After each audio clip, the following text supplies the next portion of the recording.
it is. This is it.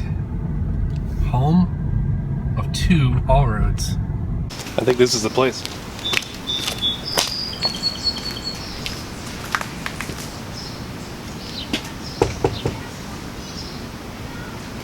Mr. Sadbobaki?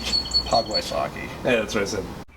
Sorry, I'm from autotrader.com/oversteer. Are those both your Audi Allroads out there? Yeah. And your B5 S4? Yeah, that's fine. Wow. In that case, I've got some questions for you, if you got a few minutes. All right, this is Steven. Call me Steve. Steven has 2 Audi Allroads. And I think the big question on everyone's mind is, why? I am an Audi enthusiast, and I needed something bigger than my S4 to haul my dog around in. And you got a second one as well. Yes, I do. How'd that come about? My parents loved mine so much, they bought theirs, and so when my father passed, I got it to build as a tribute to him. That's a pretty awesome story. So I assume you're familiar with one Douglas DeMuro, who has made it part of his life's work to really just tear down the Audi Allroad. Are you familiar with this man? Yes, I know him. Okay, so you're familiar with his work? I do like watching his videos, and I follow him on Instagram. That's good. Say he's very misinformed about this. Isn't he your boss? Yeah, it's more of like a peer colleague kind of situation. Hey, okay. Back to your response. The mic is yours. I find he's very misinformed. I can't say that I've ever seen him do an actual drive review of one of these cars. Right. I can't say that he's done that. Have you even owned one? Right. Yes, there are some quirks that you like pointing out, but these cars are more than just that. That would be nice if he came down instead of sending one of his lackeys here. All right, so we'll start with the black one. So this is a 2.7, right? Yes, it's a 2005 2.7. Okay, so twin turbo. Yes, it started life as an automatic, but I switched it over to a 6-speed manual. Okay, was that just for enthusiast purposes, or was there an actual problem? My torque converter was starting to go at 117,000 miles. That's but more than 90,000, Doug. Yes, indeed. And I figured I'd always wanted a manual anyways, so... Okay, so how many of these do you think there are like this that has been converted? Is it kind of common or not very? It's becoming more and more common. Okay, so it wasn't that bad of a swap? No, not at all. And what else have you done to the car?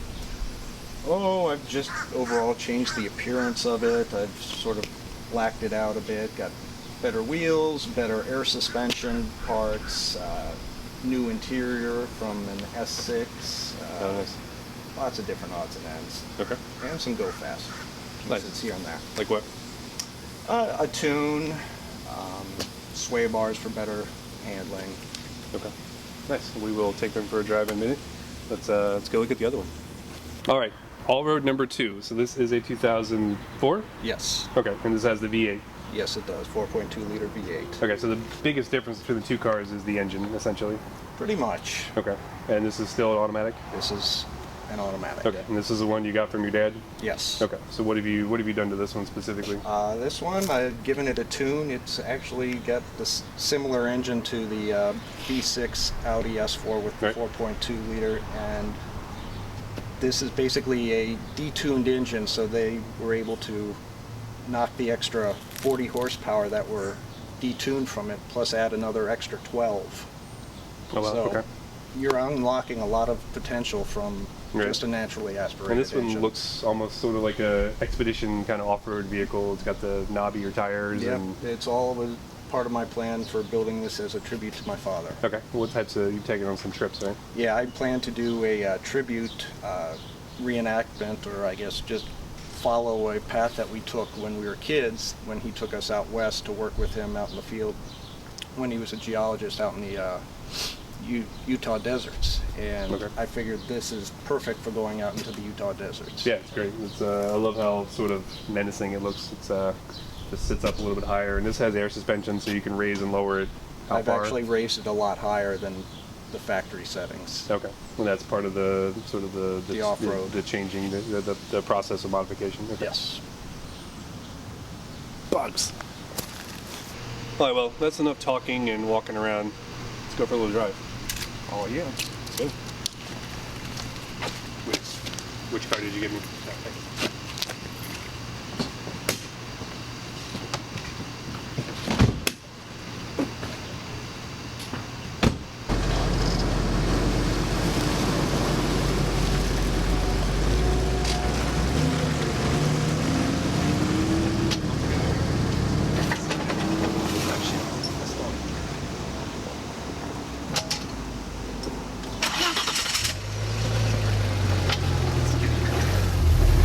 Interesting clutch.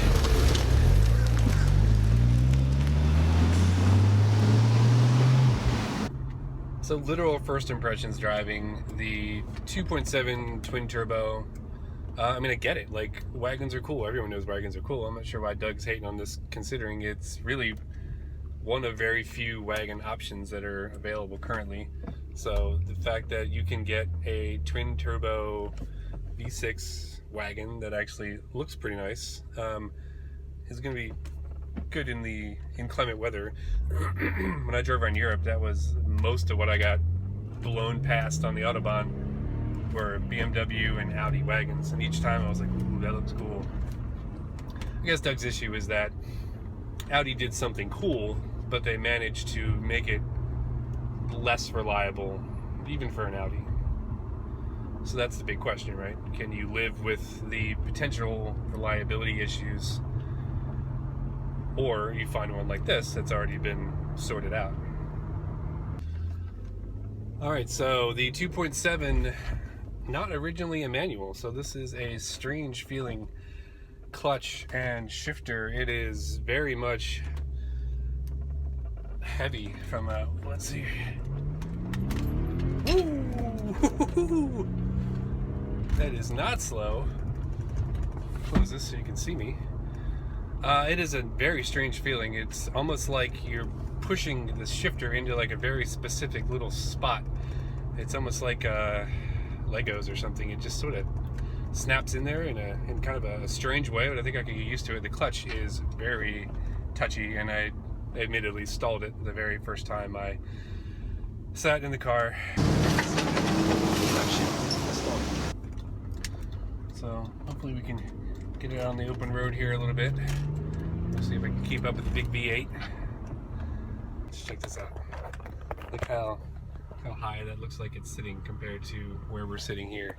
It is most certainly a interesting. Don't stall, don't stall.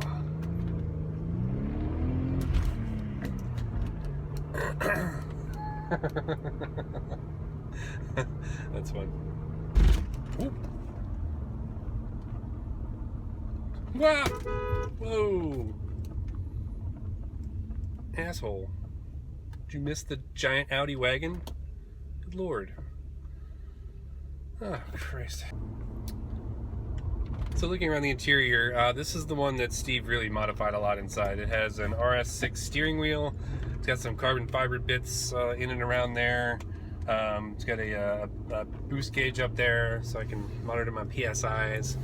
I'm not sure exactly what else. That's about the extent of my knowledge of Audi interiors. Pretty clear that the wheel and some of the trim have changed. I think he said that this Alcantara headliner was all new. That's pretty nice.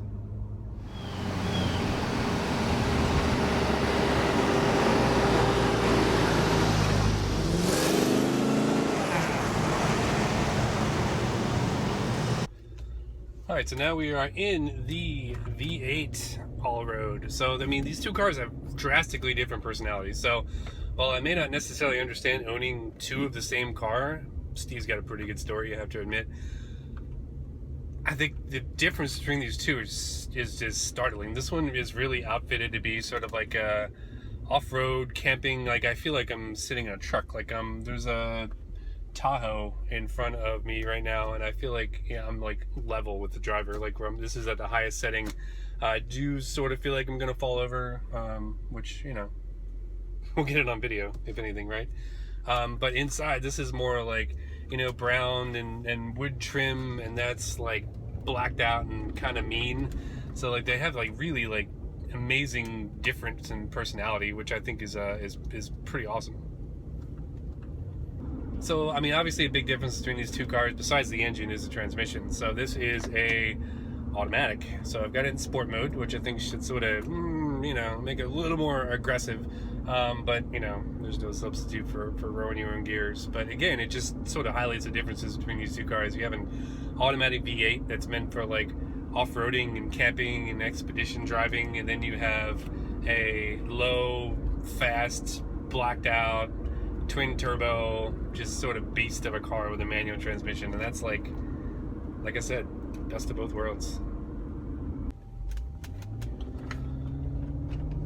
So there's something a little sort of animal about the 4.2. It's like it's a little more raw. It's a little, I don't know, it just feels like it kind of wants to like punch in the face, where like the 2.7 feels like it wants to like just sort of make sweet love to you and then disappoint you when it breaks down. I'm just kidding, Steve. But so it is certainly interesting tossing this big old thing through some corners, and the center of gravity is much higher, especially with the level set to the highest level. And I am certainly feeling like we might tip over. We probably won't, though.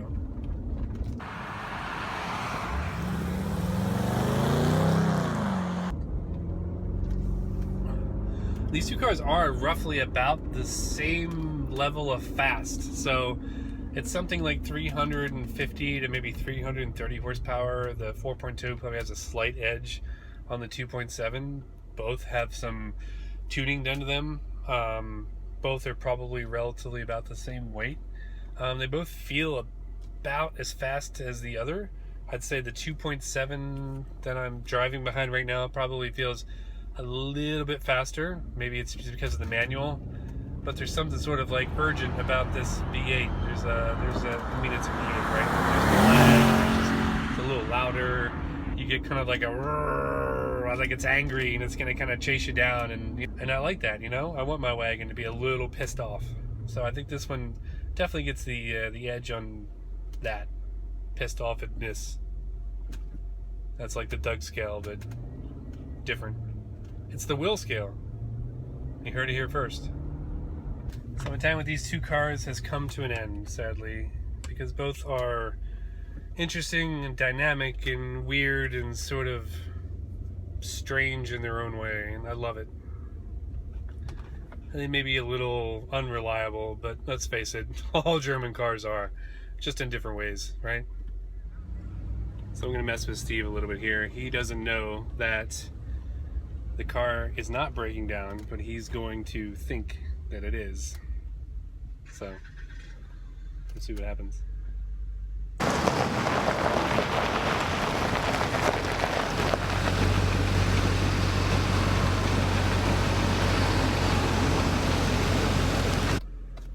There's warning lights. There's warning lights everywhere. It's broken down. I'm just kidding. Let's go get dinner.